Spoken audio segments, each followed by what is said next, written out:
Welcome to the only daily podcast focusing on compliance news of the day. Each morning, start your day with a cup of coffee and Tom Fox, the voice of compliance, to hear about 4 of the top compliance, corruption, or leadership stories you will need to start your day. The Daily Compliance News is a production of the Compliance Podcast Network. First, a word from our sponsor.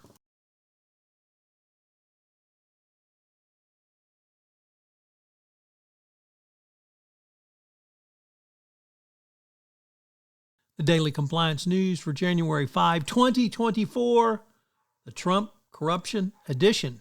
And we begin with that story from the Wall Street Journal, reporting on what basically everyone knew when Trump was president.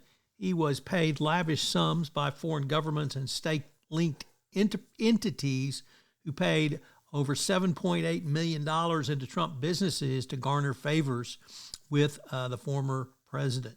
The countries included China, Saudi Arabia, Qatar, and a host of others. They spent lavishly at Trump hotels in Washington and Las Vegas and shelled out for payments at his New York properties. Trump, of course, says, they had no influence on me. Yeah, you know what the answer to that is. Next up, from the New York Times Deal Book section, the resignation of Claudine Gray as the president of Harvard has started a wider conversation about DEI in businesses and in the C-suite. Bill Ackman, one of Gay's most tenacious critics, says that DEI is inherently a racist and illegal movement that effectively discriminates against white people. Elon Musk says it's the definition of racism. Mark Cuban, on the other hand, says that DEI is good for business. Good businesses zig while others zag, and find employees to put your businesses in the best possible position to succeed. On equity, put your employees in a position to exceed, recognize their differences, and play to their strengths. And on inclusion, great companies create environments that reduce the unnecessary stress of their employers. I will leave it to you to figure out who's the racist or racists in all of those.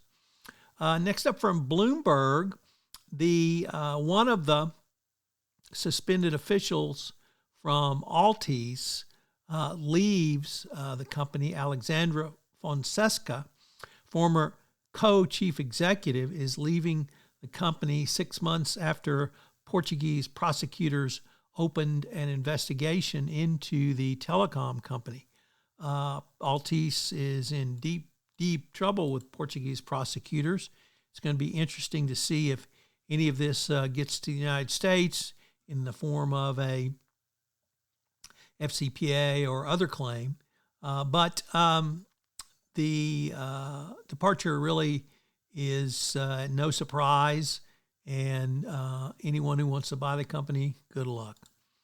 And our final story comes from Bloomberg Law, in an article by Stephen Cohen, well-known whistleblower attorney, who says the Anti-Money Laundering Whistleblower Improvement Act has the potential to be the most effective transnational anti-corruption law on the books.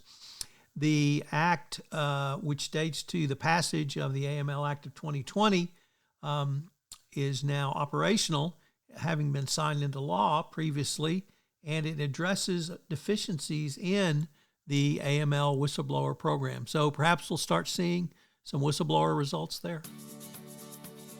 The Daily Compliance News is a production of the Compliance Podcast Network and a proud member of C-Suite Radio. Thanks so much for listening. I hope you'll join me again tomorrow.